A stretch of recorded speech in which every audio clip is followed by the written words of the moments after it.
السلام عليكم ورحمة الله وبركاته. الحمد لله رب العالمين ونصلي ونسلم على الرسول الكريم وعلى آله وأصحابه أجمعين. قال الله تعالى في القرآن الكريم: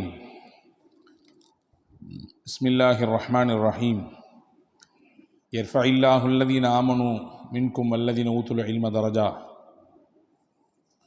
وقال نبينا محمد رسول الله صلى الله عليه وسلم: من سلك طريقا يلتمس فيه علما سهل الله له طريقا إلى الجنة. صدق رسول الله صلى الله عليه وسلم. اللهم صل على سيدنا محمد وعلى آل سيدنا محمد وأنزله المقعد المقرب عندك يوم القيامة. எல்லாம் வல்ல அல்லாஹுவின் திருப்பெயர் போற்றி துவங்குகிறேன். அன்னலம் பெருமானார் முஹம்மது ரசூலுல்லாஹ் ஸல்லல்லாஹு அலைஹி வஸல்லம் அவர்கள் மீதும் அவர்களை பின்பற்றிய சத்திய சஹாபாக்கள், நல்லோர்கள், சுஹதாக்கள், சாலிஹீன்கள், குறிப்பாக இந்த ஜும்மாவின் அவைக்கு வருகை வர இருக்கிற எல்லா மக்களின் மீதும் எல்லாம் வல்ல அல்லாஹுவின் அன்பும் அருளும் என்றும் நிறைவாக வந்து சேரட்டுமாக. ரப்புல் ஆலமீன் அல்லாஹ் நம்முடைய பாவங்களை, தவறுகளை மன்னித்து அவனுடைய திருப்பொருத்தத்துக்குரிய நன்மக்களாக நம் எல்லோரையும் சேர்த்து அருள் புரிவானாக. வாழும் காலம் வரை நிறைவான ஆரோக்கியத்தையும் நீண்ட ஆயுளையும் நமக்கும் நம் குடும்பத்தினர்களுக்கும் தந்து எல்லா விதமான மருத்துவமனையினுடைய செலவினங்கள், துன்பங்களை விட்டு நம் யாவரையும் அல்லாஹ் காத்து ரட்சிப்பானாக. அல்லாஹுவின் ஆலயமாம் காபா ஷரீஃபையும் அன்னலம் பெருமானார் ஸல்லல்லாஹு அலைஹி வஸல்லம் அன்னவர்களின் புனிதமான ரவுதா ஷரீஃபையும் புனித பைத்துல் முகத்தஸையும் மீண்டும் மீண்டும் ஹஜ்ஜு உம்ரா ஜியாரா செய்திட நம் எல்லோருக்கும் அல்லாஹ் வாய்ப்பளிப்பானாக. உலகை விட்டு மூச்சடங்கும் நேரத்திலே லா இலாஹ இல்லல்லாஹ் முஹம்மது ரசூலுல்லாஹ் என்ற கலிமாவை சொன்னவாறு நம்முடைய ஆத்மாக்களை அல்லாஹ் கைப்பற்றி நாளை ஃபிர்தௌஸ் என்ற உயர்ந்த சொர்க்கத்திலே கண்மணி நாயகம் ஸல்லல்லாஹு அலைஹி வஸல்லம் அன்னவர்களின் தலைமையின் கீழே நம்மையும் நம்மை பெற்றவர்கள், நமக்கு கல்வி தந்தவர்கள், நம் முன்னேற்றத்திற்கு காரணமான எல்லா மக்களையும் அல்லாஹ் ஒன்றிணைத்து அருள் புரிவானாக. ஆமீன் யா ரப்பல் ஆலமீன். கண்ணியத்திற்கும் மரியாதைக்கும் உரிய சகோதரர்களே, பாசத்திற்குரிய மூமின்களே, உயர்நிலை மற்றும் மேல்நிலை பள்ளி தேர்வுகள் முடிந்து அதனுடைய முடிவுகள் எல்லாம் வெளியே வந்திருக்கக்கூடிய நேரம் இது. 12ஆம் வகுப்பு பொதுத் தேர்வினுடைய முடிவுகள் வந்து ஒரு 3-4 நாட்கள் ஆகிறது. இன்றைய தினம் 10ஆம் வகுப்பு பொதுத் தேர்வினுடைய முடிவுகள் வந்திருக்கிறது. அல்லாஹுவின் பேரருளால் அல்ஹம்துலில்லாஹ் நம்முடைய பிள்ளைகள் நல்ல மதிப்பெண்கள் பெற்றிருக்கிறார்கள் என்கின்ற செய்தி மனமகிழ்ச்சியையும் திருப்தியையும் நம் யாவருக்கும் தந்து கொண்டிருக்கக்கூடிய இந்த காலகட்டத்திலே நம்முடைய பிள்ளைகளுடைய எதிர்கால கல்வி பயணத்தை நாம் எப்படியாக திட்டமிட்டிருக்கிறோம் என்கின்ற ஒரு பார்வையை நாம் உள்வாங்க வேண்டியும் அது குறித்து உண்டான ஒரு தீர்க்கமான முடிவெடுக்க வேண்டிய நிலையிலும், சிறந்த எதிர்காலத்தை நம்முடைய பிள்ளைகளுக்கு அமைத்து தர வேண்டும் என்கின்ற அக்கறையோடும் அது குறித்து உண்டான சிந்தனையோடும் நாம் இருக்கிறோம் என்பதிலே எந்த ஒரு மாற்று கருத்தும் இல்லை. பொதுவாகவே கல்வியின் காலத்திலே இலக்கு இருக்க வேண்டும். பொதுவாகவே வாழ்க்கையில் இலக்கு இல்லாமல் பயணிக்கக்கூடாது. ஒவ்வொருவருக்கும் ஒரு இலக்கு இருக்க வேண்டும். அந்த இலக்கை நோக்கி பயணித்தால்தான் அது சுறுசுறுப்பாகவும் அதை அடைய வேண்டும் என்கின்ற தீராத லட்சியமும் நம் உள்ளத்திலே குடிகொண்டும். முக்கியமாக கல்வியின் காலகட்டத்தில் இந்த இலக்கை நோக்கித்தான் நான் பயணிக்கப் போகிறேன், இதை தான் நான் அடையப் போகிறேன், இந்த பாதையில்தான் இனிவரும் நாட்களில் என்னுடைய கல்வியின் தேடலும் அது குறித்து உண்டான முயற்சியும் அது குறித்து உண்டான தெளிவான பார்வையும் இருக்க போகிறது என்பது மிக மிக முக்கியம். ஆனால் துரதிர்ஷ்டம் என்னவென்றால், இன்று கல்வி கூடங்கள் பணம் சம்பாதித்து தருகிற கம்பெனிகளாக அல்லது நிறுவனங்களாக மாறி போயிருக்கிறது. அதன் வெளிப்பாடு படிக்க வைக்கிற பொழுதே பெற்றவர்களுக்கும் இப்படியான சிந்தனை: எந்த துறையை தேர்வு செய்தால் நல்ல சம்பளம் கிடைக்கும், எந்த துறைக்குள்ளே போனால் எதிர்காலத்தில் 6 டிஜிட்டில் அல்லது 7 டிஜிட்டில் பிள்ளை சம்பளம் பெறுவான் என்கின்ற போக்கு, சிந்தனை இன்று சமூகத்தில் பரவி இருப்பதை பார்க்கிறோம். அன்புக்குரியவர்களே, இது ஆரோக்கியமான சிந்தனை அல்ல. சம்பளம் வேண்டும், அதில் எந்த மாற்று கருத்தும் இல்லை. நல்ல கை நிறைய சம்பாதிக்கக்கூடிய நிலையில் நம்முடைய பிள்ளைகளை உருவாக்க வேண்டும், அதில் எந்த குறையும் இல்லை. அதோடு சேர்த்து கல்விக்கு இலக்கு வெறும் சம்பளம் மட்டுமல்ல. கல்வியின் பாதையின் இலக்கு இவ்வளவு கை நிறைய சம்பாதிக்க வேண்டும் என்பது மட்டுமல்ல, அதையும் தாண்டி அந்த கல்வியால் சமூகத்திற்கு என்ன பலனை என் பிள்ளை, என்னுடைய தலைமுறை கொடுக்க போகிறது என்கின்ற பார்வையும் வேண்டும். அது குறிப்பாக பெற்றோர்களுக்கும் வேண்டும், கல்வி தரக்கூடிய பருவத்தில் இருக்கக்கூடிய மாணவ கண்மணிகளுக்கும் வேண்டும். அதிக மதிப்பெண்கள் பெற வேண்டும், அதே போன்று படித்து முடித்ததற்கு பிறகு அதிக சம்பாத்தியம் எடுக்க வேண்டும் என்ற ரெண்டு பார்வையுமே தப்பானது. புரிந்து படிக்க வேண்டும் என்ற பார்வையும், நீ எந்த விதத்தில் படித்திருக்கிறாயோ அதை எந்த சிறப்பான புரிதலோடு சமூகத்திற்கு அதை கடத்தப் போகிறாய், அதன் மூலம் என்ன சிறப்பான பயன்கள் ஏற்பட போகிறது என்கின்ற பார்வையுமே சிறப்பானது. 12ஆம் வகுப்பு தேர்வு முடிந்ததற்கு பிறகு நல்ல மதிப்பெண்கள் பெற்ற நிறைய குழந்தைகளினுடைய அந்த பேட்டிகளை நாம் பார்த்தோம் இல்லையா? அதில் அந்த பிள்ளைகள் எல்லாம் சொல்கிறார்கள், நாங்கள் மார்க் கம்மியானாலும் எங்கள் அப்பா அம்மா திட்ட மாட்டாங்க, எங்களை நெருக்கடி கொடுக்குற மாதிரி பேச மாட்டாங்க, நாங்கள் எப்படியும் ஜெயிப்போம் என்று எங்களுக்கு நம்பிக்கையை தந்ததே எங்கள் வீடு தான், எங்கள் பெற்றோர்கள் தான், எங்களை ஊக்குவித்துக் கொண்டிருக்கக்கூடிய எங்கள் ஆசிரியர்கள் தான். எனவே அந்த ஒரு ஊக்கம்தான் எங்களை இன்னும் இன்னும் முன்னேற செய்தது என்று சில பிள்ளைகளுடைய அவர்கள் கொடுக்கக்கூடிய பேட்டிகளில் சொல்லக்கூடிய வார்த்தைகளை கேட்க முடிந்தது. எனவே அன்பர்களே, மார்க் என்பது மட்டும் அவசியம் அல்ல, அதுவும் தேவை. ஆனால் அது மட்டுமே கல்வியின் தரத்தை நிரூபிக்கக்கூடியது அல்ல.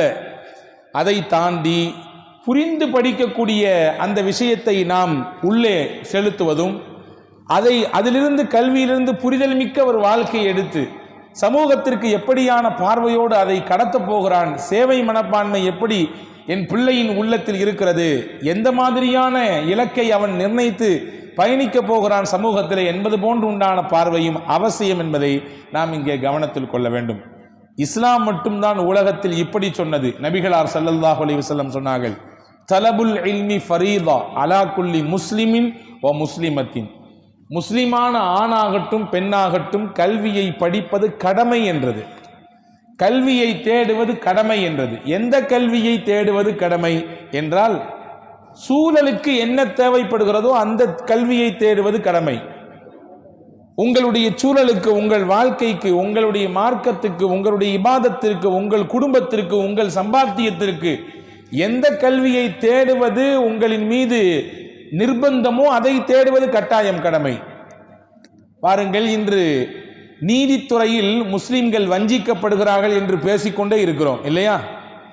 நீதித்துறையில் வஞ்சிக்கப்பட்டு கொண்டே இருக்கிறது முஸ்லிம் சமூகம். மற்றவர்களுக்கு ஒரு பார்வை என்றால் முஸ்லிம்களுக்கு வேறு பார்வை. அதனால் தானே நம் கைகளில் இருந்த பல நம்முடைய சொத்துக்கள் எல்லாம் சூறையாடப்பட்டு வேறு கைகளுக்கு மாறி இருக்கிறது. முஸ்லிம்கள் என்றால் ஒரு விதமான பார்வை நீதிமன்றங்களில் இருக்கத்தானே செய்கிறது என்று நாம் அங்கலாய்ந்து கொள்கிறோம். எனவே அந்த நீதித்துறையில் அது சார்ந்த கல்வியை தேடுவது, அந்த நீதியை நீதிமன்றங்களில் நிலைபெறச் செய்வதற்கான கல்வியை தேடுவது நம் மீது கடமை. அதிகாரத்தில் நாம் பின்னுக்கு தள்ளப்படுகிறோம். அதிகாரத்தில் நாம் இருந்தால் இப்படியான நிலையெல்லாம் நம் சமூகத்திற்கு ஏற்படாது. சமூகத்தில் சிறந்த மாற்றத்தை தருவதற்கு அதிகாரம் என்பது நமக்கு கை கொடுத்திருக்கும் என்று நாம் சொல்கிறோம். அதிகாரத்தை நோக்கி சமூகத்தை கடத்துவதற்கு எந்த கல்வி தேவையோ அந்த கல்வியை தேடுவது சமூகத்தின் மீது பொறுப்பு. இன்றைய உலகம் என்பது இது ஊடகங்களின் உலகம். ஊடகம் என்ன சொல்லுகிறதோ அதைத்தான் உலகம் நம்புகிறது என்ற ஒரு சூழல் உருவாகி இருக்கிறது. எனவே இன்றைய காலகட்டத்தில் உலகளாவிய அளவிலே முஸ்லிம்களுக்கு எதிராக வன்மத்தையும் வெறுப்பையும் கக்கக்கூடிய ஒரு முக்கிய தளமாக ஊடகம் மாறி இருக்கிறது. அந்த ஊடகத்துறையை நாம் எப்படி கையில் எடுப்பது, அந்த ஊடகங்களை எப்படி நாம் பயன்படுத்துவது, குறிப்பாக சோசியல் மீடியா என்று சொல்லக்கூடிய சமூக வலைதளங்களினுடைய பயன்பாட்டை, டிஜிட்டல் மீடியா என்று சொல்லக்கூடிய அந்த பொதுமக்களின் எல்லாரின் பார்வையிலும் படக்கூடிய அதை நாம் எப்படி கையாளுவது என்பது போன்று உண்டான அந்த கல்வியை தேடுவதும் அது சார்ந்த விஷயத்திலே நம்முடைய கவனத்தை செலுத்துவதும் நம் மீது கடமை. இப்போ பொதுப்படையாக கல்வி படிப்பது கடமை என்ற பார்வையோடு சுருங்கி விடாமல் நமக்கு எது தேவையோ, நம் சமூகத்தை மீட்டெடுக்க, நீதியை நிலைநாட்ட, எல்லோருக்குமான ஒரு மிகச்சிறந்த ஒரு வாழ்வியலை அமைத்து கொடுக்க, நம் குடும்பத்திற்கு, நம் வியாபாரத்திற்கு, நம்முடைய துறை சார்ந்த முன்னேற்றத்திற்கு எந்த மாதிரியான நாலேஜ் நமக்கு தேவையோ, கல்வி தேவையோ அதை தேடுவது கடமை. எனவேதான் பாருங்கள், நபிகள் பெருமானார் ஸல்லல்லாஹு அலைஹி வஸல்லம் அன்னவர்கள் கல்வியை உலகத்திற்கு கொண்டு வந்து சேர்த்தவர்கள். ஊத்தீத்துல் இல்மல் அவ்வலீன வல் ஆகிரீன், முன்னோர்கள் பின்னோர்கள், மொத்தம் உலகத்தில் யாரெல்லாம் வந்தார்களோ எல்லோரின் கல்வி ஞானமும் எனக்கு வழங்கப்பட்டிருக்கிறது என்றார்கள். நான் உங்களுக்கு கல்வியை சொல்லித் தருகிற ஆசானாகத்தான் அனுப்பப்பட்டிருக்கிறேன் என்றார்கள் பெருமானார். இன்னமா புஇஸ்து முஅல்லிமா, நான் உங்களுக்கு கற்றுத்தரக்கூடிய ஆசான், அந்த விதத்தில் தான் அல்லாஹ் என்னை நியமித்திருக்கிறான், அனுப்பியிருக்கிறான் என்றார்கள் பெருமானார். பத்ரு யுத்த களம் நமக்கு தெரியலாம். அந்த யுத்த களத்திலே எதிரிகள் பலர் கைதிகளாக பிடிக்கப்பட்டார்கள். திரும்ப அவர்கள் ஊருக்கு அனுப்பப்பட வேண்டும் என்றால் 2 நிபந்தனை. ஒன்று, பிணையீட்டு தொகை கொடுக்கணும். இந்த குறிப்பிட்ட அமௌண்ட் கொடுத்துட்டு உங்க ஆட்களை நீங்க கூட்டிட்டு போகலாம். அப்படி பிணையீட்டு தொகை கொடுக்க முடியாத பட்சத்தில் இருக்கக்கூடியவர்கள், பிணையீட்டு தொகை கொடுக்கும் அளவிற்கு உண்டான சூழல் அவர்களுக்கு இல்லாத பட்சத்திலே அவர்களுக்கான நியதி என்னவென்றால், அவர்களுக்கான சட்டம் என்னவென்றால், ரசூலுல்லாஹ் சொன்னார்கள், உங்களுக்கு தெரிந்த கல்வியை எங்கள் மதீனத்து பிள்ளைகள் 10 பேருக்கு சொல்லிக் கொடுத்துட்டு போங்க. இங்கே நபிகள் மார்க்கத்தை சொல்லிக் கொடுக்க சொல்லவில்லை. காரணம், மார்க்கத்தை சொல்லிக் கொடுக்க நபிகள் இருக்கிறார்கள் மதீனாவிலே. நபிகள் ஸல்லல்லாஹு அலைஹி வஸல்லம் அவர்கள் உங்களுக்கு தெரிஞ்ச நாலேஜ் எந்த ரூபத்தில் இருந்தாலும், அது எந்த துறை சார்ந்த விஷயமாக இருந்தாலும், அதை எங்கள் மதீனத்து பிள்ளைகளுக்கு 10 பேருக்கு சொல்லிக் கொடுங்க. ஒரு ஆள் 10 பிள்ளைங்களுக்கு பொறுப்பெடுத்துக் கொள்ளுங்க என்று சொன்னார்கள் என்றால், உலக வரலாற்றிலேயே கைதிகளிடத்தில் பாடம் படித்தவர்கள் என்கின்ற சிறப்பு பெயரை முஸ்லிம்களுக்கு பெருமானார் ஸல்லல்லாஹு அலைஹி வஸல்லம் ஏற்படுத்தி கொடுத்தாங்க. கல்வியை தேடுவதற்கு, கல்வியை யாரிடத்திலிருந்து எடுக்க வேண்டும் என்பதற்கெல்லாம் நிபந்தனைகள் இல்லை.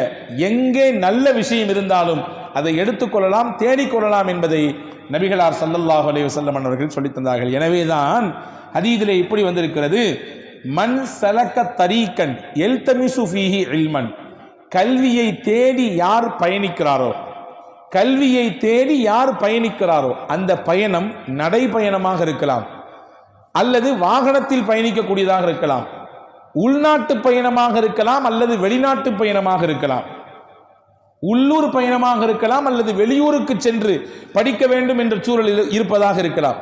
எதுவானாலும் அவரின் இலக்கு, நோக்கம் கல்வியை தேடுதல் என்று இருந்தால் ரசூலுல்லாஹ் சொன்னார்கள், சஹலல்லாஹு தரீகன் இலல் ஜன்னா, சொர்க்கத்திற்கான அவர் பாதையை அல்லாஹ் லேசாக்கி தருவான்.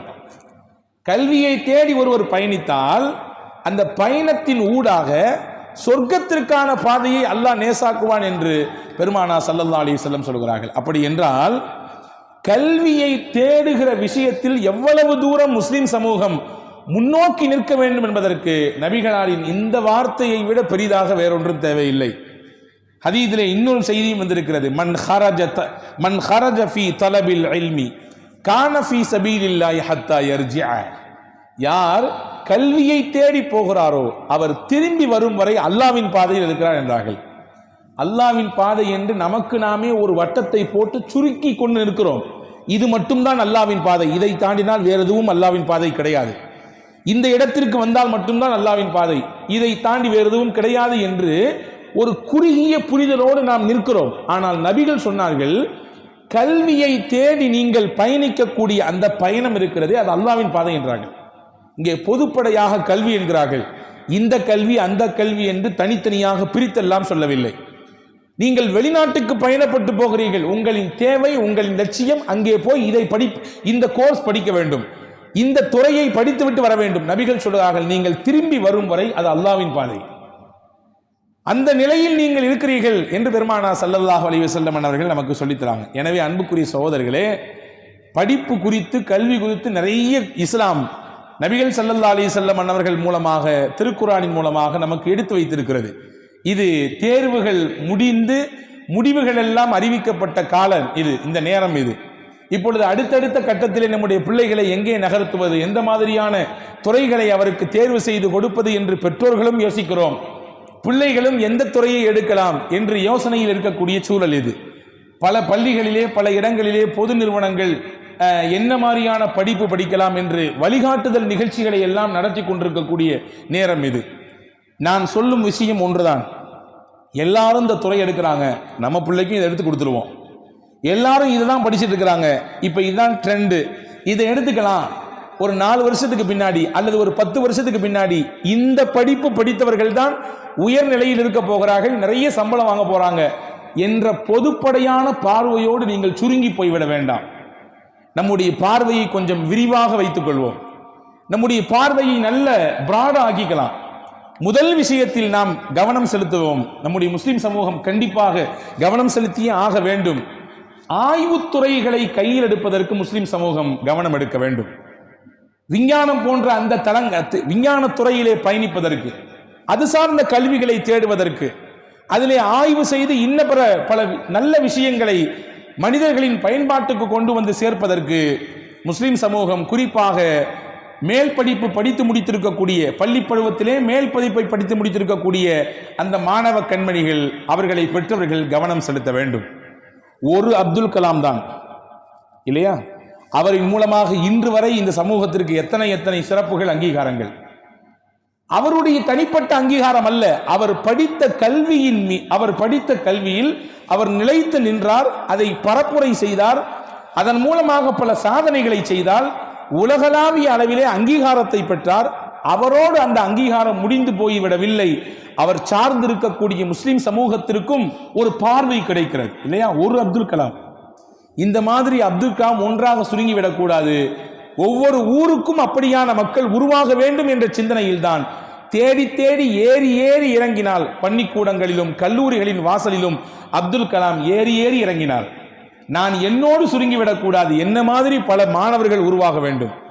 அறிவுத்துறையிலே, ஆய்வுத்துறையிலே, விஞ்ஞான தளத்திலே நிறைய பிள்ளைகள் உருவாக வேண்டும் என்ற சிந்தனையோடு தான் பள்ளிக்கூடங்களுக்கு போனார், கல்லூரிகளுக்கு போனார். அவருக்கு என்ன தேவை இருக்கிறது? அவர் உயர்ந்த பதவியில் குடியரசுத் தலைவராக இருந்தவர். அதிலிருந்து வெளியே வந்ததற்கு பிறகு அவர் மரணிக்கும் வரை பள்ளிக்கூடங்களோடும் மாணவர்களோடும் கல்லூரிகளோடும் தான் தன்னுடைய நேரங்களையும் காலங்களையும் கழித்திருக்கிறார். சொல்லும் விஷயம் ஒன்றுதான், ஆய்வுத்துறை மிக மிக முக்கியமான ஒரு துறை. அதிலே நம்முடைய பிள்ளைகளை உருவாக்குவதற்கான முயற்சியை மேற்கொள்ள வேண்டும். ஒரு வாரத்திற்கு முன்னால் எனக்கு ஒரு அழைப்பு வந்தது. பேசியவர் ஒரு மருத்துவர், அவர் சவுதி அரேபியாவிலே இருக்கிறார். அவர் எனக்கு ஃபோன் செய்து சொன்னார், ஹஜ்ரத் நான் கேள்விப்பட்டேன், உங்கள் ஊரை சொல்லி, நம்முடைய பள்ளியின் பெயரை சொல்லி, உங்கள் பள்ளியில் வந்து புக்ஸ் வச்சு லைப்ரரி வச்சிருக்கீங்களாமே, எனக்கு தகவல் வந்தது. ஆமாம். அவரிடத்திலே அவர் சொன்னார், ரொம்ப நல்ல விஷயம், பள்ளிவாசலிலே லைப்ரரி இருப்பது என்பது, பள்ளிவாசலிலே புத்தகங்களை வைத்து வரக்கூடிய தொழுகையாளிகள் வெறும் தொழுகைக்கு மட்டும் நீங்கள் வரவில்லை, உங்கள் அறிவுத்தளத்தையும் அறிவு பயன்பாட்டையும் இன்னும் மேம்படுத்திக் கொள்ளுங்கள் என்ற சிந்தனையில நீங்கள் லைப்ரரி வச்சுக்கிறது ரொம்ப சந்தோஷம். நாங்கள், அவர் சொல்கிறார், ஒரு அமைப்பு வைத்திருக்கிறோம் தமிழ்நாட்டிலே பல இடங்களிலே, வழிபாட்டு தலங்கள், மருத்துவமனைகள், இன்ன பிற அனாதை ஆசிரமங்களுக்கெல்லாம் இலவசமாக புத்தகங்கள் தருகிறோம். எந்த புத்தகம் என்றால் அறிவியல் சார்ந்த புத்தகங்கள் தருகிறோம். அறிவுத்தளத்திலே, விஞ்ஞான தளத்திலே அடுத்த தலைமுறையை உருவாக்க வேண்டும் என்ற சிந்தனையிலே, அக்கறையிலே நாங்கள் இலவசமாக கொடுக்கிறோம். உங்கள் லைப்ரரி என்ன புத்தகங்கள்லாம் இருக்குன்னு எனக்கு சொல்லுங்க.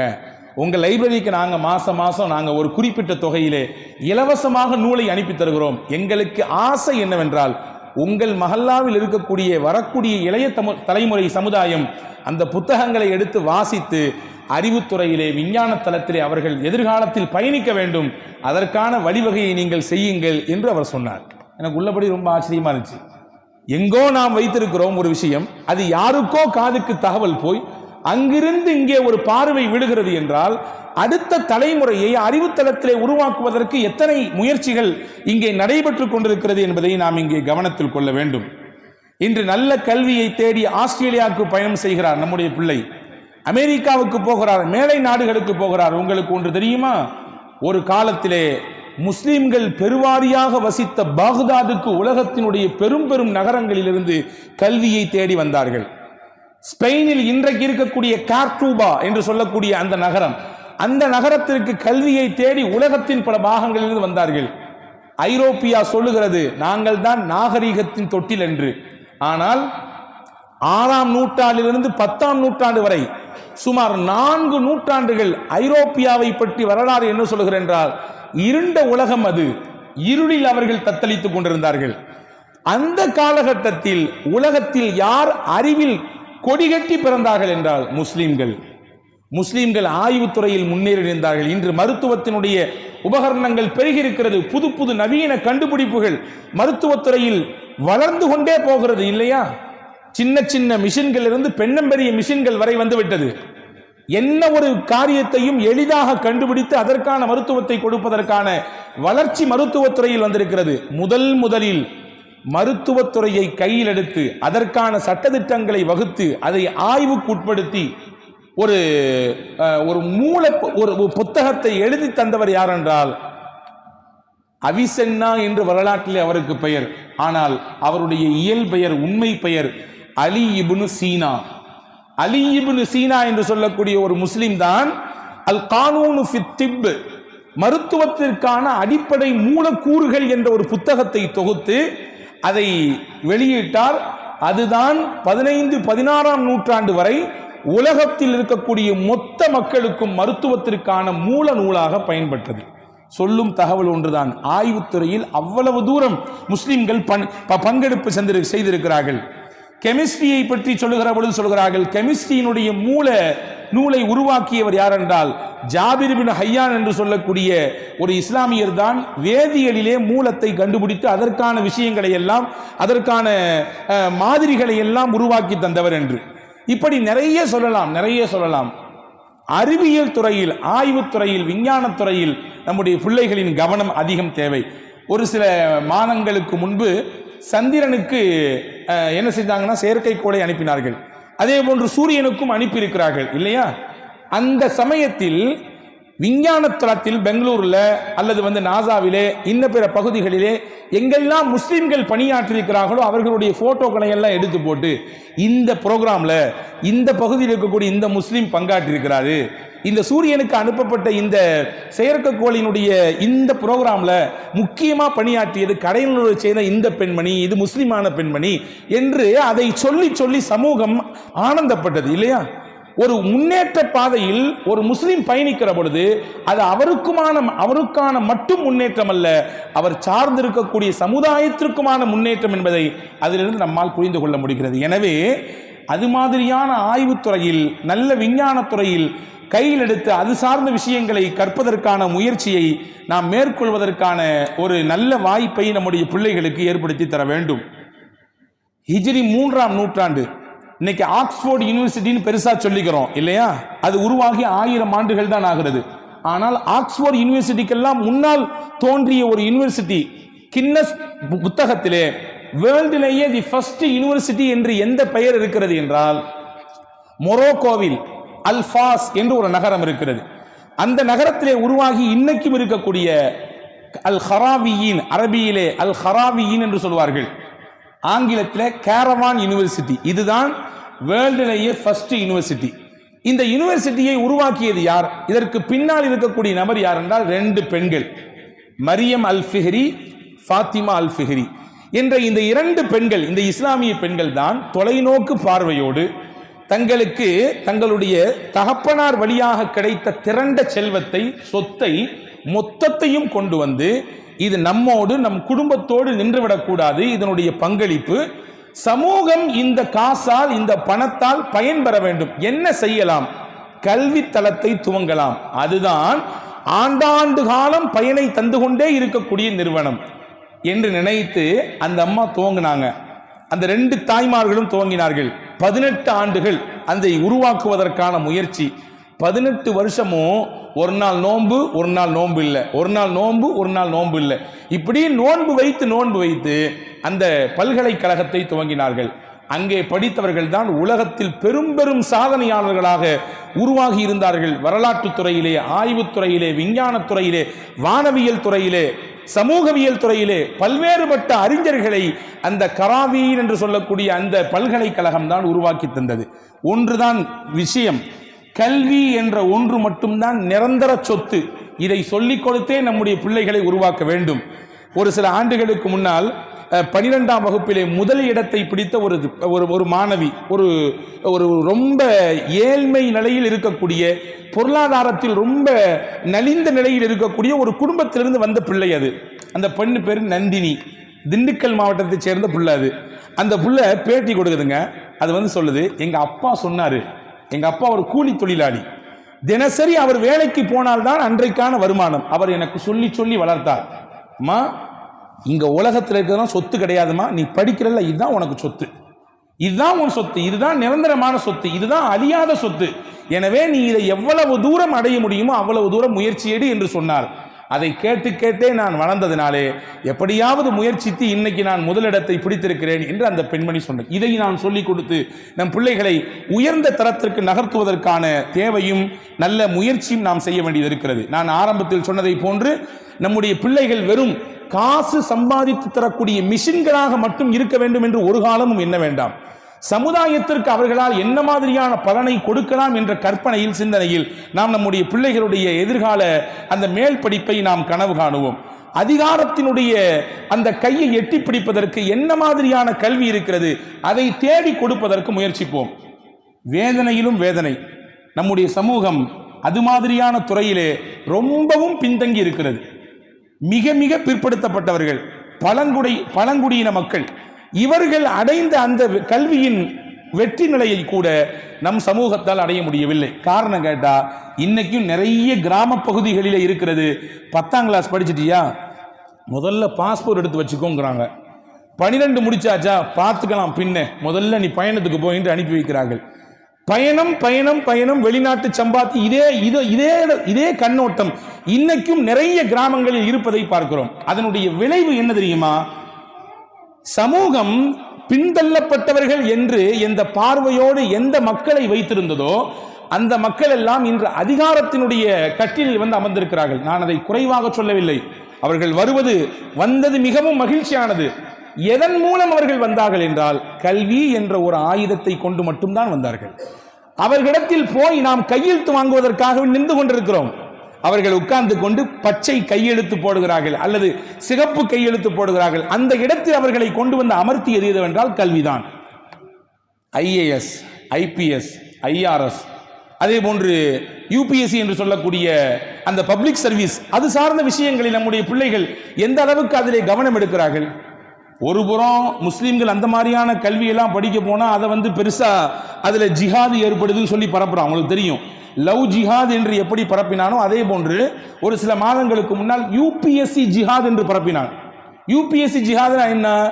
அந்த சிவில் சர்வீஸுக்கு என்ன முஸ்லீம் பிள்ளைகள் படிக்க போவதை தடை செய்ய வேண்டும் என்பதற்காக, அந்த எண்ணத்தை டைவர்ட் பண்றதுக்காக வேண்டி UPSC ஜிஹாத் அப்படின்னா, முஸ்லீம்கள் நிறைய பேர் பப்ளிக் சர்வீஸுக்கு படிக்கிறதுக்கு வர்றாங்க, அவங்களுடைய மனதினுடைய அந்த வைராக்கியத்தை குலைக்க வேண்டும் என்ற எண்ணத்திலே, பிறரின் மீது உண்டான பிறருடைய பார்வை அவர்கள் மீது வேறு விதமாக திருப்ப வேண்டும் என்ற எண்ணத்திலே இந்த மாதிரியான அவதூறுகள் பரப்பப்பட்டாலும், நாம் அது மாதிரியான அதிகாரத்தை நோக்கி நகர்த்தக்கூடிய உயர்ந்த கல்விகளை படிப்பதற்கான முயற்சிகளை மேற்கொள்ள வேண்டும். நீதித்துறை மிக மிக முக்கியமானது இல்லையா? மிக மிக பிற்படுத்தப்பட்ட மக்கள் நீதித்துறையில் இந்தியா முழுக்க 23% இருக்கிறார்கள். பழங்குடியின மக்கள் 20% இருக்கிறார்கள் மொத்த இந்தியாவிலும். முஸ்லிம்கள் மொத்த இந்தியாவிலும் நீதித்துறையில் பணியாற்றுவது வெறும் 7% தான். வெறும் 7% தான். நீங்கள் வகுப்பை வைத்து, அதாவது அவர்களுடைய காஸ்டை வைத்து மிக பிற்படுத்தப்பட்டவர்கள் 25% அதிகமாக இருக்கிறார்கள். இந்தியாவில் வாழக்கூடிய முஸ்லிம்களின் நிலை, அவர்களுடைய அந்த நீதித்துறையிலே அவர்களின் பங்களிப்பு வெறும் 7% என்றால் எந்த அளவிற்கு நாம் நீதித்துறையில் பின்னால் இருக்கிறோம் என்பதை கவனிக்க வேண்டும்.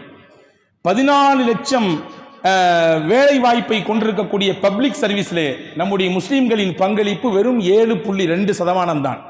அந்த 7.2% அந்த பங்களிப்பும் கூட கீழ் நிலையில் இருக்கக்கூடிய பணிகளை தான் முஸ்லிம்கள் செய்து கொண்டிருக்கிறார்கள் என்கின்ற ஒரு புள்ளி விவரத்தையும் பார்க்கிறோம். இப்படி உயர்மட்ட அதிகாரத்தை தரக்கூடிய அந்த பொறுப்புகளிலே முஸ்லிம்களின் பங்களிப்பு குறைவாக இருக்கிறது என்பதினாலே முஸ்லிம்கள் பல்வேறு விதமான இடைஞ்சலுக்கு ஆளாகி இருக்கிறார்கள். இந்த நாட்டில் இருக்கக்கூடிய முஸ்லிம்களின் எண்ணிக்கையில் சதவிகிதத்தின் அடிப்படையில் பார்ப்போமேயானால் அவர்களில் பெரும்பான்மையான மக்கள் சிறை கொட்டைகளுக்கு கீழே அவர்கள் அடைக்கப்பட்டிருக்கிறார்கள். காரணம் என்னவென்றால் அரசு சார்ந்த அதிகார வர்க்கத்தினுடைய அந்த பணிகள், அந்த வேலை வாய்ப்பின் மீது இருக்கக்கூடிய போதிய விழிப்புணர்வு இன்மையினாலே அதிகப்படியான மக்கள் சிறைக்கு பின்னால் அடைக்கப்பட்டிருக்கிறார்கள் என்ற தகவலையும் பார்க்க முடிகிறது. எனவே அதிகாரத்தை நோக்கி நகர்த்தக்கூடிய அந்த உயர்ந்த அந்த கல்வி பணியிலே அந்த துறைக்கு நம்முடைய பிள்ளைகளை தேர்வு செய்வதற்கு முயற்சிக்க வேண்டும். நிறைய குரூப் எக்ஸாம்கள் நடக்கிறது. என்னிடத்தில் கேட்டால் பள்ளிவாசல்கள் குரூப் எக்ஸாம்களை எடுத்து நடத்தக்கூடிய ஒரு பக்குவத்திற்கு பள்ளிகளை வர வேண்டும். அந்த மாதிரியான பிள்ளைகளை தேர்வு செய்யணும். குரூப் 1 நடக்குது, குரூப் 2, குரூப் 3, குரூப் 4 போன்று யூபிஎஸ்சி சிவில் சர்வீஸ் அந்த தேர்வுகள், அந்த சமயங்களில் எல்லாம் பள்ளிவாசல்கள் கோச்சிங் சென்டர்களாக மாற்றப்பட வேண்டும். நீங்க யோசிங்க, பள்ளிவாசல்ல ஒரு பிள்ளை யூபிஎஸ்சி எக்ஸாம் காண்டி படிக்கிறாரு வச்சுக்கங்களேன், அல்லது குரூப் 1 குரூப் 2 ஏதோ ஒரு எக்ஸாமுக்கு படிச்சு அவர் ஜெயிச்சு அந்த இடத்துக்கு போயிட்டாரு. அவருடைய பார்வை எப்படி இருக்கும்? தொழுது கொண்டு பள்ளிவாசலுடைய அந்த பாங்கு சத்தத்தை கேட்டுக்கொண்டு பள்ளிவாசலிலிருந்து செலவு செய்து படிக்கப்பட்ட அந்த பிள்ளை நாளை போய் அவர் அமரக்கூடிய இடத்திலே தவறு செய்வாரா அல்லது தவறு நடப்பதற்கு அவர் அனுமதிப்பாரா? கட்டாயம் மாட்டார், இல்லையா? எனவே அன்புக்குரிய சகோதரர்களே, அப்படியான சிந்தனையில் ஒவ்வொரு பள்ளிகளும் அந்த செயல்களை முன்னெடுக்க வேண்டும். இது காலத்தின் ரொம்ப பெரிய தேவை.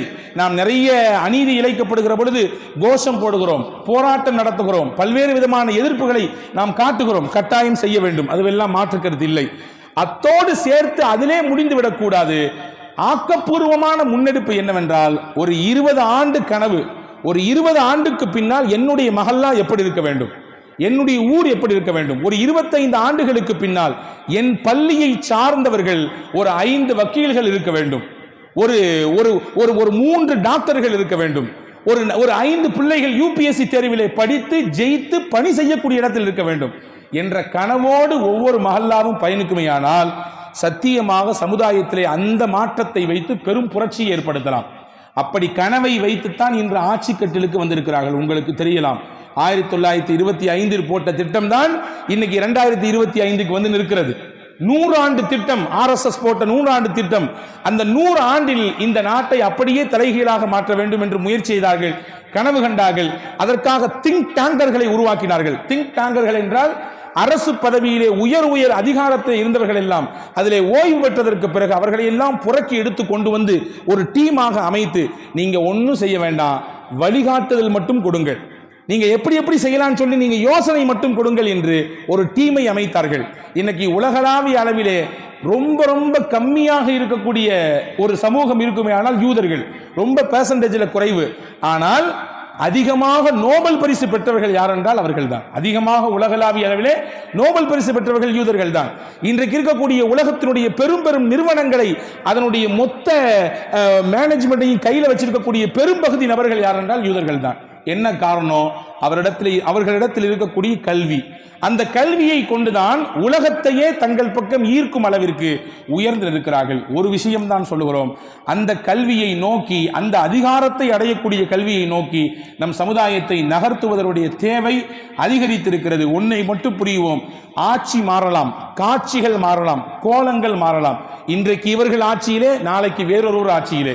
இன்னைக்கு ஆளுங்கட்சியாக இருப்பது நாளைக்கு எதிர்கட்சி, இன்னைக்கு எதிர்கட்சியாக இருப்பது நாளைக்கு ஆளுங்கட்சி, மாறி போவார்கள். ஆனால் அதிகாரத்தில் இருப்பவர்களுக்கு மாற்றம் இல்லை. அவர்கள் உள்ளே ஒன்ஸ் போயிட்டாங்கன்னா அவங்க ரிட்டையர்மெண்ட் ஆகிற வரையும் வெளியே வர முடியாது. அந்த இதில் பயணிக்கலாம்.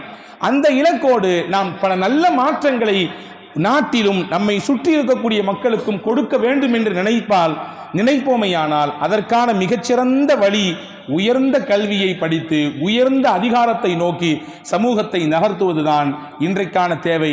+2 தேர்வு முடிவு வந்திருக்கிறது, 10ஆம் வகுப்பு தேர்வு முடிவு வந்திருக்கிறது.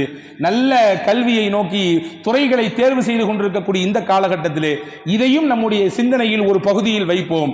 வெறும் பணம் சம்பாதித்து தரக்கூடிய ஒரு நிலையில் மட்டும் நம்முடைய பிள்ளைகளின் எதிர்காலம் இருக்க வேண்டும் என்று கனவு காண வேண்டாம். நம் நாட்டுக்கு, நம்மை சுற்றி இருக்கக்கூடிய மக்களுக்கு, நம்முடைய நாட்டினுடைய முன்னேற்றத்திற்கு, நம் பகுதியினுடைய அவர்களுடைய முன்னேற்றத்திற்கு என்னால், என் குடும்பத்தால், என்னுடைய பிள்ளைகளால், அவர்கள் படித்திருக்கக்கூடிய கல்வியினால் எந்த மாதிரியான பங்களிப்பை தர முடியும் என்ற பொது சிந்தனையிலும் நாம் பயணித்தால் ஒரு கண்டில் 2 மாங்கான்னு சொல்லுவாங்கல்ல, நம் படித்ததற்கான பலனையும் பெற முடியும், நம் சமூகத்திற்கான பலனையும் சிறப்பாக கொடுக்க முடியும். வல்ல அல்லாஹ் அப்படிப்பட்ட உயர்ந்த சிந்தனையோடு வாழக்கூடிய நல்ல தௌஃபீக்கை உங்களுக்கும் எனக்கும் எல்லா மக்களுக்கும் அல்லாஹ் வழங்குவானாக. ஆமீன். வாஹிரு தாவானா அல்ஹம்துலில்லாஹி ரப்பில் ஆலமீன். அஸ்ஸலாமு அலைக்கும்.